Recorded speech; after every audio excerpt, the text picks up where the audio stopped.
The only reason you aren't a sex trafficker is because you haven't made it. Come here, let me rub oil on you. Would you shake your cousin, Jack?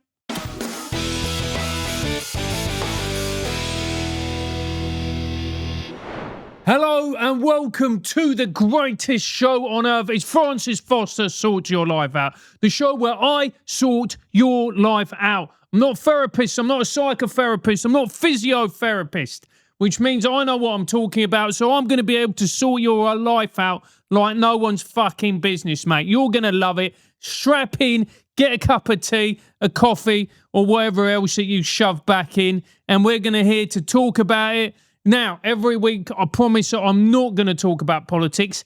And then, you know what? This week, I ain't going to talk about politics because something far more interesting is happening, and that is the P. Diddy situation. Diddy. Like, Diddy or didn't he? Do you know what I mean? Bosh. There's a little joke for you. Love it. That's what you've come for. You've come for the quality of banter like that. And, you know, there's a lot of people talking now. He's in jail. I don't call him Diddy. I call him the Black Epstein.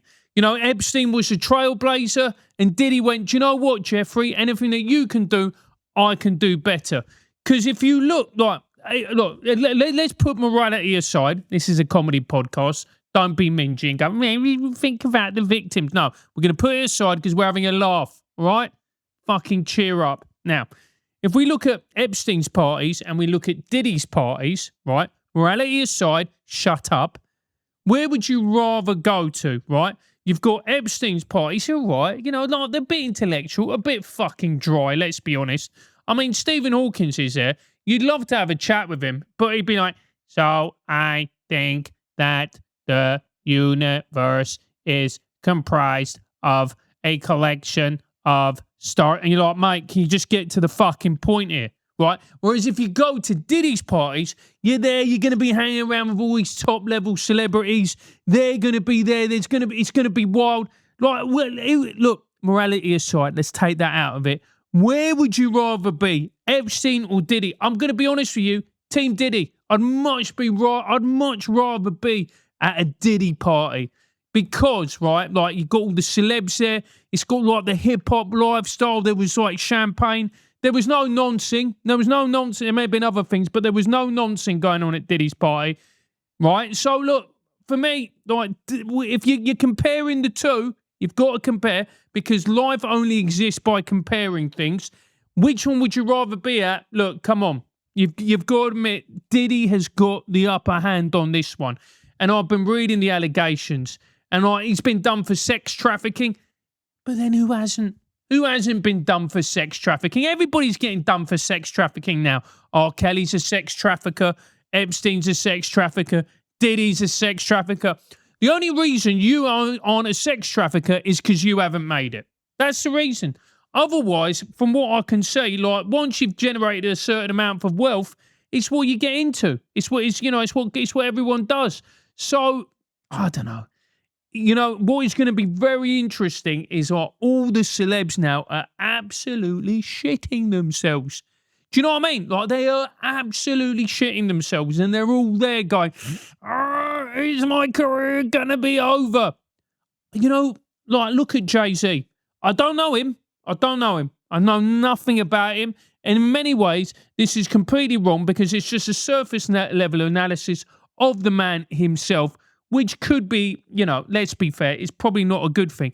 All I'm saying is, and Jackie, you'll agree with me on this, he looks like a wrong'un. Do you know what I mean? He does look like a wrong'un. He don't look like a nice guy like Jay-Z. You don't look at him and go, yeah, that's a nice man. You know, like, this is the other thing with Diddy. Like, he didn't look like a nice guy. I think he looked like an angry goldfish. He looked like an angry goldfish with earrings and sunglasses, just swimming round, just being really angry. And this is another thing. Whatever you say about R. Kelly, whatever you say, like, R. Kelly, right, look, he's obviously terrible, blah, blah, blah, blah, blah, boring, whatever it is. But the thing is with R. Kelly, he had a magnificent voice. He was incredibly talented. I mean, look, Ignition, like, yeah, everyone loves Ignition. You know, like, and all the other tracks. I was listening to the tune the other day of Hotel. Have you heard the tune Hotel? Mate, it's so... Play a little bit of Hotel. Play a little bit of Hotel on there. You're not mic'd up. Fuck. Yeah, what do you mean you're not mic'd up? My producers just looked at me. Jack, are you producer? You think, right, you'd see, this is an opportunity to impress. This is an opportunity to make my name. And I look at him and he just looks at me and goes, I'm not mic'd up. Well, great. Anyway, I wanted to talk to you about... Look, okay, I'm going to talk at you, which is basically all I do anyway. Hotel is one of the greatest 90s R&B tracks of all time. Girl, you wanna come to my hotel? Baby, I will leave you my room key. It's just that I genuinely can't name. No Diggity maybe is sort of on a par. No Diggity is it may be better, but Hotel, I'm saying R&B, hip hop, 90s top 5. It's got to be. It's got to be. And that's one of R. Kelly's lesser known tracks. Because when you think I Believe I Can Fly, which is shit, but Hotel is superb. Just superb. Can we play a little bit of Hotel now on the thing? Yeah. Play a little bit of Hotel just so people can actually hear what a banger this is. I mean, you know, it's outstanding. Genuinely outstanding. And the problem is that Diddy didn't have tracks of this caliber. That's why it's going down. That's why Michael Jackson escaped justice. And there'll be people here going, yeah, Michael Jackson. Oh, come on, fuck off. Obviously he was. But let's be honest, Jackson, banger after banger. This is it. Put it out. Ones to sleep on, the other ones to get my freak on. It's all for them. Yeah, I ball for them. Hit them off for them. Keep it fly for them. Keep my eye on them. Hot tub for Do you know this song? Fucking bit this, man. Girl, you wanna come to my hotel? Baby, I will leave you my room key. I'm feeling the way you carry yourself, girl. And I wanna get with you cause you're... Yeah. But I'm like... That is it's a banger. It is a banger. And this is a thing with, he's not Diddy, right? I'm 42. He'll always be Puff Daddy to me. Puff Daddy. Or Puffy, right? Puff. Even though up north he goes, Puff. Means something slightly different. But we're not going to focus on that, all right? Puffy, come here, son. What the fuck's the matter with you? What are you doing with them girls? Fucking get your hands off them. You dirty bastard. I would actually really like that if Puff Daddy went into a Wetherspoons in Yorkshire. I think, if nothing else, it would make a hell of a podcast. Now you're looking at, like, and that is, I would say, people don't really know Hotel by R. Kelly. That's one of his not minor, but it's not one of his, his headliners tracks, right? Nobody's going to be thinking, when you think top 5 R. Kelly, no one's going to say Hotel unless they know what they're talking about like me, because I'm a fucking legend, right? But Puffy, and you look at MJ, you look at gold banger after gold banger after gold banger after MJ was so good. He created one of the best R&B harmony groups of all time. The Jackson 5. And then when they left Motown, because Motown owned the rights to the name, they then became the Jacksons in another in the next record label. I can't remember what the record label was actually, but anyway, and Jackson was so good. He was the lead singer of one of the greatest R&B harmony groups of all time. The Jackson 5, the Jacksons, if you think about their insane talent that they had. I Want You Back. What a tune. Like, I Want You Back. Oh, there's just so many. Rockin' Robin. I mean, he was doing that when he was 10 years old. 10 years old, Jack. He was going out there smashing it. And then it became the Jacksons, and then they became a disco band. And it was just Blame It on the Boogie. Don't blame it on good time. Fucking amazing. I'm singing it and you're dancing. That's how good that tune is. Amazing. Amazing, right? Bang her up like that. And that's why, as far as I'm concerned, he does whatever he wants, right? All right, okay, whatever. But Diddy, you're looking at the cat. It's a comedy podcast. Stop getting upset. Fucking grow up. Anyway. But you look at Diddy. Like, the hits aren't there, mate. That's a problem we've got here, son. The hits are not there. When you think about Diddy, what did he do? I'll Be Missing You. Which was mediocre. It was a mediocre rap song or hip hop song, which was a cover of a brilliant song by Sting. Well, it wasn't Sting, it was the Police, called I'll Be Watching You.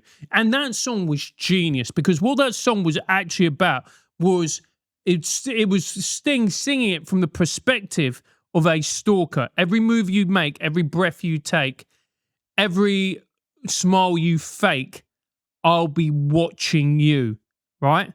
And it's about a man who broke up with a girl, she left him, and then he's talking about that he can't exist with her anymore, so he's stalking her. It's a brilliant song, incredible. It's both melodic, beautifully sung, exquisitely written, and dark as hell. And it's why, actually, there's a lot of people who use it as a wedding song, as their wedding song. And if you do use that, you failed the IQ test because you were doing your first dance to a song about a man obsessively stalking his ex-girlfriend. That's your wedding song. Have a fucking think, you morons. Anyway, so we go back to Diddy, right? So he did that cover, and that was it. And that's really one of those. And the other one that he did as well was that when they covered he covered Led Zeppelin, and it was for the Godzilla soundtrack. And that was the only one I know. You know the one I'm talking about? Anyway. Oh, I can't remember the Sled Zeppelin song. I've done a lot of drugs, Jack. You can't ask me questions. Do you know, like, I reckon, like, I got diagnosed with ADHD. I don't think I have got ADHD, mate. I think I've got damage. I mean, I've got damage, mate. That's what happens when you go out and you fucking double drop at the age of 19 in Bagley's and King's Cross, like I was doing. Like, I'm not like your generation. You're saying, yeah, I'm feeling anxious because I'm on my phone all the time. Where your story's going to come from? Look at Diddy. Diddy was out making stories, wasn't he? Creating memories. That's what he did. I'm not saying they're positive, all right? But I'm saying they're memories. Where are your memories? I sat online and I watched something and I got offended and I wrote in a comment. What? Do you think that's going to be a fucking... Do you reckon Ernest Hemingway could have written 10,000 words on that? Couldn't even wrote 6, mate. Anyway, my point is, and I'll keep getting distracted, and that's your fault, Jack, because you keep talking. You just sit there and you just keep talking. That's all you do. You just fucking... And it just derails me and it stops me thinking. Okay, my point is this. If you were going to get away with sex crimes at the highest level, you need to be an artist that is outstanding. And I'm going to prove it to you. So R. Kelly, incredible voice, incredible talent. Not incredible. No, so MJ, greatest of all time, got away with his crimes. R. Kelly, incredible voice, incredible talent, didn't have the depth of hits to get away with his heinous crimes. He could get away with it for a period of time, but really, you can't have, Ignition ain't enough. Hotel ain't enough. What's his other ones? I Believe I Can Fly is a piece of shit, and I will fight anybody who thinks that's a good song. So there's just not enough there. Gotham City. Oh, what a tune. The World's Greatest. Yeah, the World's Greatest is a bang. Look, I'm not denying R. Kelly had solid hits, but not quite good enough. If you think about nonsense, you look at, when we were talking about them, what's the name again? That's a Damage. It's a Damage. It's a rock band. We were just talking about Led Zeppelin. Right, exactly. So Led Zeppelin, nonsense, right? They were nonsense. They did also, but arguably the greatest heavy rock band of all time. The greatest heavy rock band of all time were Led Zeppelin. They got away with it. You know, you look at former members of the Rolling Stones, Bill Wyman, guitarist, he was second guitarist on the Rolling Stones, right? Dated Mandy Smith when she was 13. Nonce. But he got away with it. You know why? Because people are like, this is disgusting. And then they go, and then they put on Paint It Black. I see a red door and I want to. And they're like, fuck yeah, fuck that, mate. Listen to this. This is a banger. That's my point. That's why Gary Glitter went down. He's only got Rock and Roll Part 2. And it's not enough. Listen, mate, with this game, it's brutal and ultra competitive. And if you want to do it, you better be sure that you're at the fucking top of your game. Diddy, by all instances or allegations, if Bieber hasn't said anything, not a nonce. A wrong un in many other ways, I grant you. But he hasn't been allowed to get away with his crimes because he's not good enough musically. Not a good enough rapper or singer or putting it all together. All Diddy was a very good businessman. And the only reason, in many ways, that he rose to prominence was because of his associations with Biggie Smalls and all the other boys and whatever else. But he kind of rode off the back of their talent. And in this game, mate, it's not good enough. It's not good enough. You're going to be a pervert, you're going to need to justify it. And the reality is, unless you got the solid gold hits, then it's not, you're just not going to be able to justify it. And look, I'm not saying it's right. I'm not saying it's fair. I'm not saying I agree with it. I'm just saying that those are the rules and that's just how it is. And you've got to accept it. And if you want to play that game, that's fine. But you've got to know what you're getting yourself into. Only the very best can get away with it. R. Kelly, you know, a very good artist. Not a great, in my opinion. He didn't get away with it. Puff Daddy, mediocre. Crap music, let's be honest with you. Decent businessman, didn't get away with it. MJ, greatest of all time, got away with it. That's the game, ladies and gentlemen. That is how it works. I don't make the rules. I'm just a casual yet insightful observer. And with that, with no further ado, we are all here for me to be able to sort out your problems, your issues, your challenges. And that's what we're going to do now. So, with no further ado, I'm going to go to your questions from the viewers, from the listeners who want me to solve their problems for them. Here's the first one.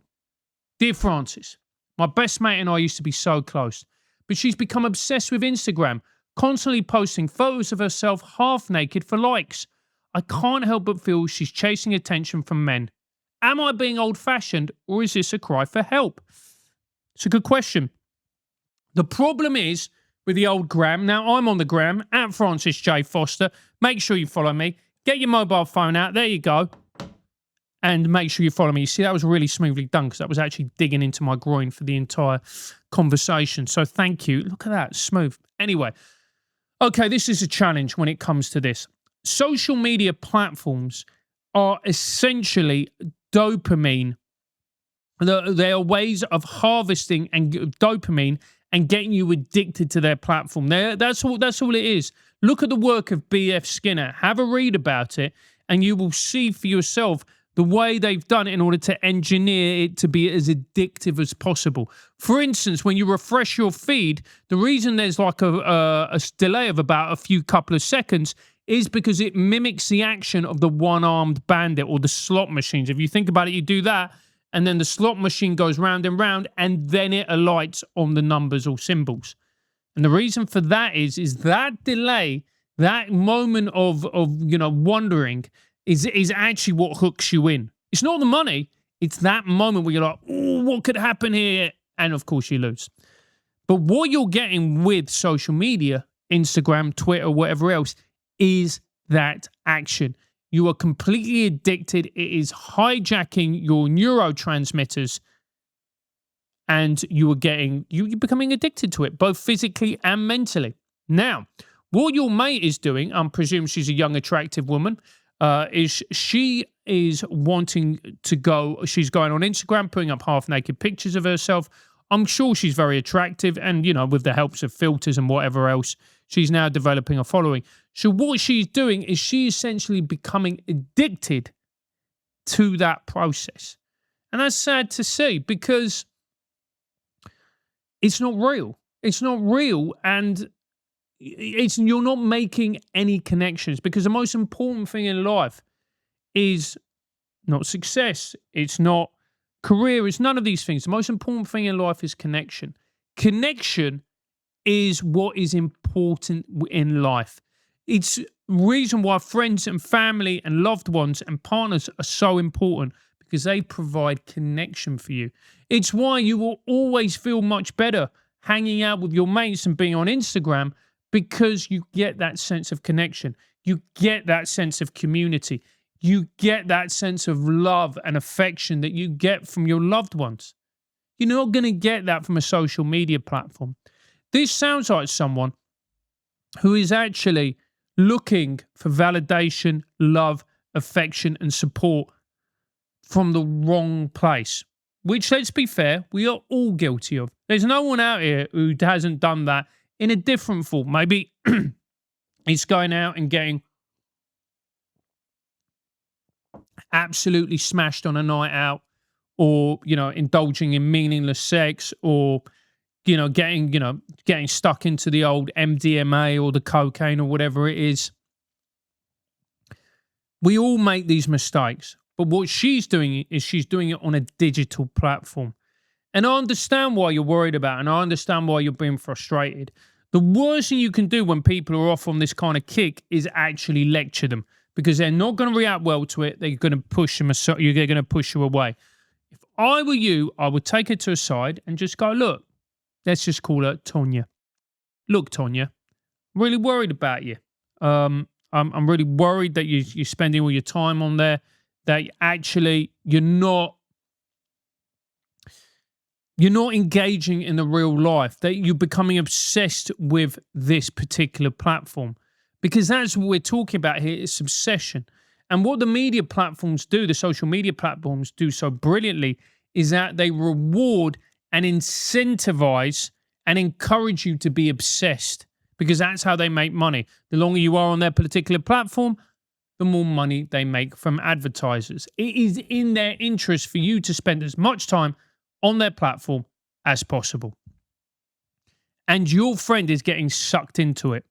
So what I would say is that you're worried about, just tell her that you're worried about her, that she's starting to look for love and support in the wrong places. And if you ask her how she's doing, she will probably say that she's finding life quite difficult. She's withdrawing from life. She's not feeling at her best. And that's why she's doing that, because she's looking to feel better about herself by going on these platforms in order to validate and dopamine rush her way out of an issue that she's worried about. So be a mate, take her out, get her switch her phone off, and ask her how she's doing. And I'll guarantee you there's something else going on there. Because what this is, as far as I'm concerned, is a manifestation of something else that is happening in her life. Maybe she's having trouble with the boyfriend. Maybe she's broken up. Maybe she's lonely. Maybe things are going badly at work. Maybe she feels like she's stuck and she's not progressing in life as she would be. But this isn't the behavior of someone who is happy and content with themselves. This is the behavior of someone who is looking to escape reality, and doing so via the medium of Instagram, dopamine hits, likes, whatever else. Or it's just another drug. It's just another drug. It's just a fucking boring one. So just make sure she's okay and check in with her. Dear Francis, I'm a teacher and I love my job. But recently I've been having dark thoughts. The constant pressure, disruptive students, and lack of support are making me dread each day. I cry on the drive home and drink too much to cope. I'm terrified I'll snap in front of the kids or lose my job. How do I admit I'm struggling without looking weak? Oh my word. Oh, this is a tough one. Right. I don't envy you. I don't envy you, because what you're talking about is not unique. What you're talking about is what every single teacher goes through, unless you're one of those teachers who works in a private school, in which case you've sold out and you're a fucking pussy, mate. But what you're talking about is just a lot of being a teacher. The grind, the drag, the being confronted day in, day out with kids who are not willing to play ball, who are not, who will do everything in their power to destroy your lesson, which is heartbreaking. Because when you work so hard on your lesson and you've put in hours and you're creating resources and you want to, to create the best possible lesson, and senior management are putting pressure on you. Because when you're a teacher, it feels like you're getting pressure from the kids like this and pressure from senior management, and you're in the middle getting crushed from both ends. It's like being weighed down by two fat birds, really, is how I would describe it. But it's a terrible situation to be in. It really is. And you take it and you're starting to drink booze in order to alleviate the stress. Firstly, I'm going to say this to you, and it's a very hard one to hear. No job is worth this. It genuinely isn't. Because you are going to make yourself ill. And trust me, the one thing that you don't want in your life is to make yourself ill. This kind of constant stress and pressure and worry and debilitating and suffering the debilitating effects of stress, it's going to end up making you really sick, really ill, and then you're not going to be any good for anybody. If I were you, you're going to need to start talking. I would start talking. If you have a therapist, go and talk to a therapist. Talk to your friends. Talk to the people around you. It's really important because it sounds like the pressure and the stress are starting to become unbearable. And the thing is with teaching is if it's starting to be a real struggle, it's not like other jobs you can go and hide for a day. In teaching, you are confronted with your problems again and again and again. And it can drive you to the point where you can actually have a breakdown. I've seen it happen to loads of teachers. I was once teaching a lesson and the kids went, "Mr. Foster, Miss X is behind you and she's being carried out on a stretcher." I went, "Don't be silly." And I looked out and a teacher was literally being carried out on a stretcher behind me. So it's really hard. I would say as well, it sounds like you need a bit of time off. It sounds like actually you need to take a break from teaching. Maybe it's for a few weeks, maybe for a month or whatever it may be. But it sounds like it's starting to get on top of you. And that is the last thing you need. Talk to people. Also talk to your colleagues. Talk to your head of department or your year group leader or whoever it may be. And see if they can put things in so that it may make the job a little bit easier, which may give you some breathing space. Because it's not in their interest either for you to blow a gasket and go out on sick leave with stress, which happens to practically every teacher at some point in their career, where it all becomes too much. The job is absolutely brutal in a way that I don't think most people can appreciate. You are going through something which most teachers have gone through. I certainly have in my career many times. You need to talk. You need to start telling people. You need to start telling people around you and colleagues as well. And you need to start thinking about yourself and your health, because the last thing that you want is to become sick. Because if you become sick, then that means that not only will you not be able to help anybody else or the kids, you're not going to be able to help yourself. And that's when, things can start to get very ugly and very nasty. And the most important thing is your health. So have a think, start talking to someone, start talking to colleagues, and see if there is something that you can do to get out of your situation. I really do wish you the very best of luck, because practically every teacher has gone through what you are going through. It is awful and horrendous, and it feels like you're on a treadmill where you get a beating every day. But it doesn't have to be like this. This is just a moment in time, and this is just a tough point in your life/career. Talk to people. Talk to people as well in your teaching. Explain to them what you're going through, and if there's anything that you can do in order to alleviate the pressure and the stress, believe me, it ain't worth losing your health over a job that pays you 36 grand a year. It really isn't. Good luck. Dear Francis, my boyfriend's parents are very posh, and I come from a working class background. Good on you. Every time we visit them, I feel out of place and judged. I can tell they think he can do better, and it's chipping away at my confidence. How do I get over this feeling of not being good enough? Well, first of all posh people are inbreds, so you've got to think about that. Don't worry about it. Well, look, they probably are inbred. Fucking look at them. No, I think what you're talking about here is a story that you're telling yourself. He could do better. How do you know they think that? Really, genuinely, how do you know? Have they told you this? Have they said that? Or is that a story that you've conjured from the insecure recesses of your imagination where you think, you know what, I just can't cope. And, you know, I feel judged. I feel out of place. I feel out of my depth. Look, we all feel like this. But the reality is your boyfriend loves you. He has seen something in you.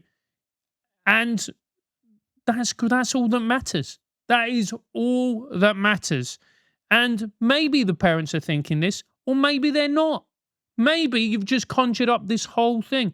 And I understand why you feel out of your depth. And I understand why actually you might feel that you don't belong. But that doesn't mean that those feelings are true. It might just be that you're feeling insecure. And that's fine as well. Again, talk to your boyfriend. Explain that. Look, it's tough hanging out with posh people. You know, because then they start talking about different things that they enjoy doing. Like, oh, have you been skiing? Have you been skiing? You know, oh, you must go skiing. Oh, really, mate? Shall I just pull $3,000 out of my fucking arse and go skiing? You reckon I've got $3,000 to go and throw myself down a mountain covered in snow whilst dressed in a jumpsuit with some fucking goggles like a cunt? No. No, I don't have the money for it.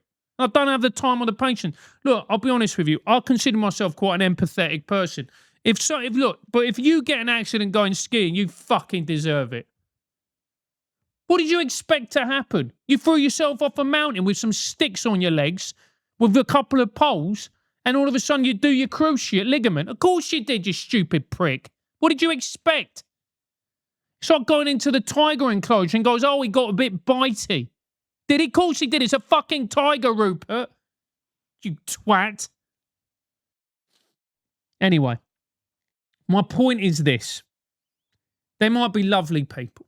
They might be lovely. And you just imagine it all and you feel insecure because here's the thing. People connect over shared experiences and worldviews. But you know what? Here's the thing. You know all those posh fuckers? They haven't experienced a quarter of what you've experienced.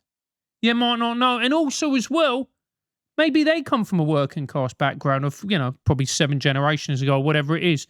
You've got to think you're there because your boyfriend loves you. You've got a seat at the table on merit because you ride him like the clappers and you suck him dry like a hoover. And he fucking loves it. So you, my darling, you're there on merit. You're there on merit. He didn't go out with any of the other posh birds, did he? Because they're all running around being horsey faced going, oh my God, ma. Ah, ha, ha. No. Because he wants a bit of genetic diversity in there. And good for him. That's what you want. You don't want any of this fucking Henrietta. No. You're there on merit. He loves you. You love him. So the rest can go fuck themselves. And I'm sure the old people are all right. They're just a bit stuck in their ways, you know. That's what posh people are like. And for most people, as long as the son's fucking happy, he sounds happy. And what does it matter? He's clearly got a load of dough. He's probably got a great job. You know, he works in a bank with his little pinky ring. Doesn't matter. You make him happy, who gives a fuck? We're all going to be dead soon. Cheer up. Doesn't matter. So, they're all there and they've all got their little stories. Oh, I went to Oxford. It's like, yeah, you're fucking boring, mate. You know what I mean? When was the last time you sold a bag of weed in a council estate? You haven't. You got no stories. They're fucking shit. That's the point of life, getting great stories. I talk with a lot of these posh people. Oh, so, you know, when I was in boarding school, oh, fuck off. Boring.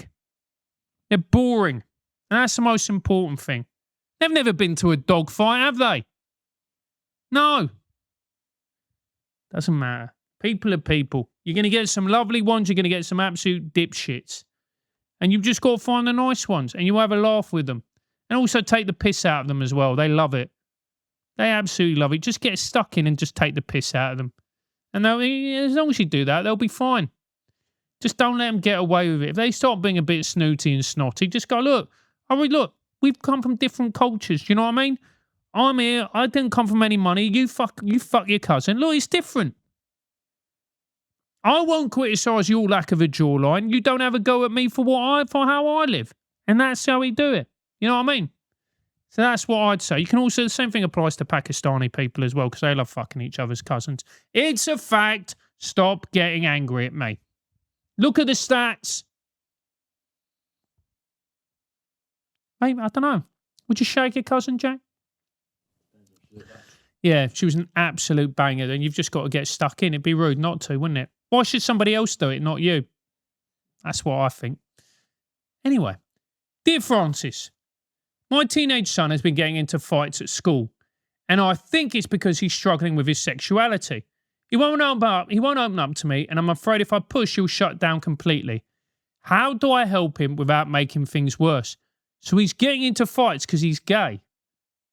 It's like Ronnie Cray. Ronnie Cray, by the way, was a feared East London gangster in the 1960s, and as was known then, a homosexual. And used to love young posh boys, and he used to hang out with a lord called Lord Boothby, who was a conservative peer, Lord of the Realm. And Ronnie Cray used to provide Boothby with young pretty boy East End lads, because that's what Boothby used to like. And Boothby used to provide Ronnie Cray with the posh boys. That's why it took so long for the Crays to get to be brought to justice, because Boothby covered for their crimes because he was worried that he was going to get exposed as a gay man in the 1960s when it was still very much frowned upon. And at that point, I think still illegal under UK law. So there you go, a little bit of history for you. Anyway, it's 2024. Everyone's fucking gay now. You're gay, I'm gay, the fucking cat's gay.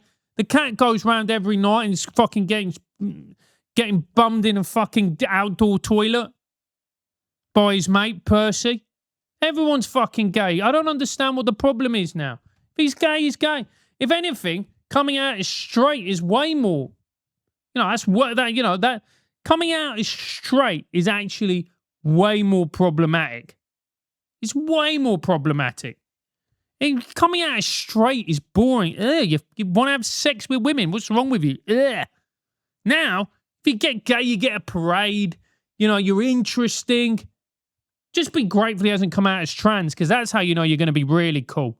That's when everybody fucking loves you, when you come out as trans or non-binary. What does non-binary even mean? What does it even mean? I met this girl last week. She was lovely. She goes, I'm non-binary. Go, are you? You look pretty fucking female to me, love. What do you even mean? I don't even understand what these terms mean. I want to be known as they. Oh, well, fucking... I just don't know. I don't know. Look, he's getting on. Look, I'm really sympathetic to him. Like, it's obviously not nice getting bullied and whatever else.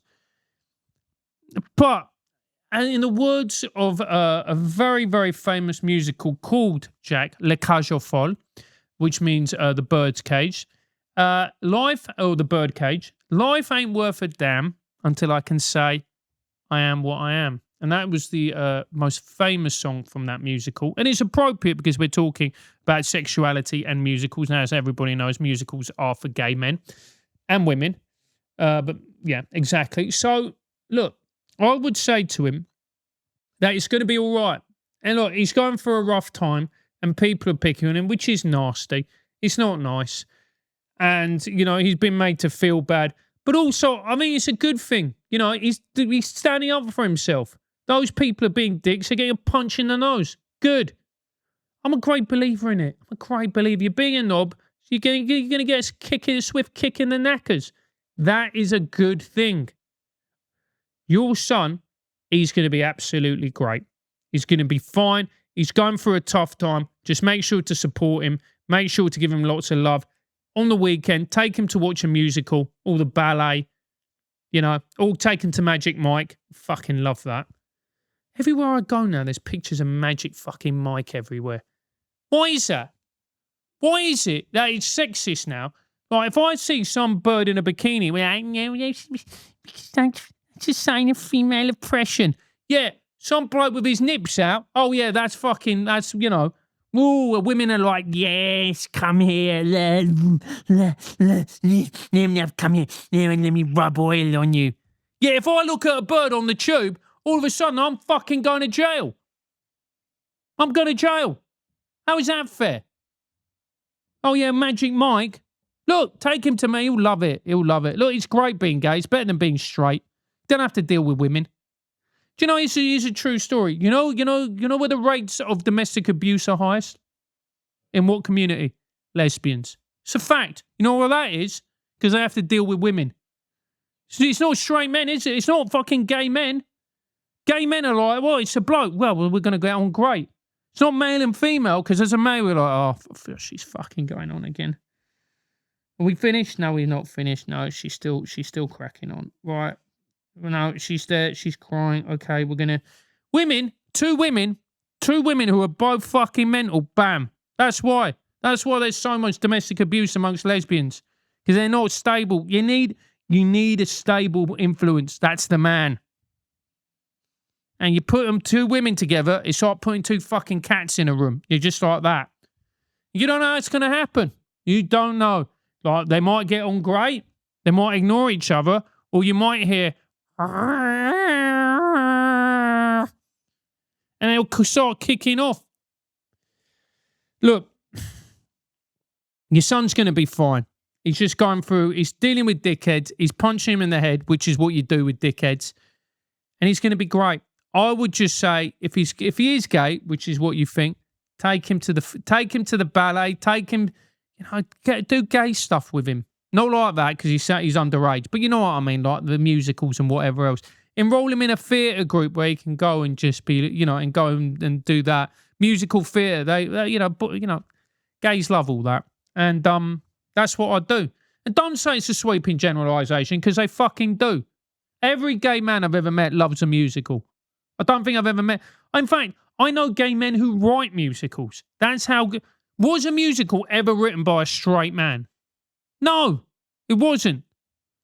So, and if those of you go, oh, but this one was married. Yeah, they all get married. Oscar Wilde was married, mate, and had 2 kids. Still fucking loved it. He's going to be fine. Make sure you support him outside of school. Make sure you liaise with the school.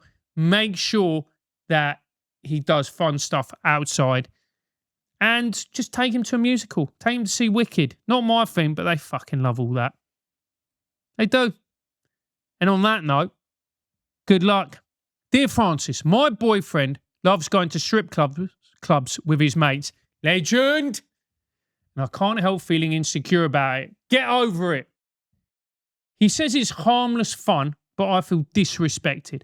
Am I being too sensitive, or is this a red flag?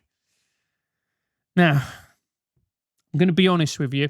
This is where I'm going to veer away from what you think I might say. You need to fucking deal with... No, you're not. Look, you don't like it. I get it. It's not nice. It's not... You don't want to think of your boyfriend going to a strip club and getting a lap dance from a stripper. You don't want to think about it. That's fine. And do you know what? If that's a line for you, then he should respect it. He should respect it. It's not harmless fun. What basically happens in a strip club, Jack's told me, because I've never been to one, but, Jack goes to them regularly. Anyway, this is what happens in a strip club. You go into the strip club, right, there's birds dancing, right, and you're there, and then you go and sit down, and then they ask you, oh, do you want a lap dance? And what a lap dance is where you pay like 100 quid or whatever it is, and she sits on you, and she just rubs herself up against you while she's in a bikini with her norks out, right? And here's the thing. That is not a bit of harmless fun. That is overtly sexual and gratuitous behaviour. Fair enough. It's all legal, but it's not harmless. And it's not harmless because it's upsetting you. And you've got every right to be upset. If it was him going through a bar with a few mates, I'd be like, get over it, love. This is fucking 2024. But it's not. It's him being around, paying, and enjoying the company of sex workers. And if you're in a long-term relationship with someone, as a woman, I can understand why you'd feel uncomfortable and disrespected by that. It's not good. It's not good. If he wants that kind of thing, he should go to you, his missus. I would ask him, what is it about it that he enjoys? And just ask him about it and have the uncomfortable conversation. What is it? Is it the camaraderie of his mates? Is it that he feels peer pressured to be there? Or is it just that he likes looking at naked birds and whatever else? But ask him honestly, because otherwise, if you don't do that, then what's going to happen is that this is going to carry on. You're going to get more angry, more resentful. Something's going to give, and it's basically the relationship is going to be game over. Now, I know that you don't want that. It sounds like you love this fella, and fair enough. So you got to think to yourself, okay, this being the case, what can I do? And what you can do is talk to him, explain to him why you feel disrespected, why you don't like it. Because if this carries on, I'm going to tell you right now, it's going to be a relationship ender. It really will. Because you're feeling disrespected, then you're going to get angry. Anger turns into resentment, and resentment will turn into contempt. And contempt is the number one predictor of a failing relationship. And what this guy is doing is he's disrespecting you continually. He's not listening to your wishes. And as a result, it's game over. And you need to tell him that. Because as the way things are going, you're heading for a breakup. And I don't think either one of you wants that. But it sounds to me like he's being a bit selfish here. And he needs to listen to you and go, you know what, love? I'm in the wrong here. And if he doesn't, what does that tell you about him? It actually tells you that he doesn't particularly care about you or your feelings and that you shouldn't be with him, personally. Talk to him. If he's not going to amend his behaviour and you continue to feel disrespected, then I'm very sorry. But I think the relationship is heading for the inevitable parting of the ways. But then he might change it. You might see sense. But you've got to tell him how you feel. And you're not being insecure, I don't think. You don't like it. He's continuing to do it. It is disrespectful. It is a red flag, I'm afraid. Good luck. We're out of time. We're out of time. Guys, we're out of time. Can you believe that? We ended it on a down note anyway. If you enjoyed the show, make sure to like, subscribe. Make sure to follow me on all the social media at Francis J. Foster. Check out my website, francisfoster.co.uk. Support P. Diddy. Free Diddy. See you next week.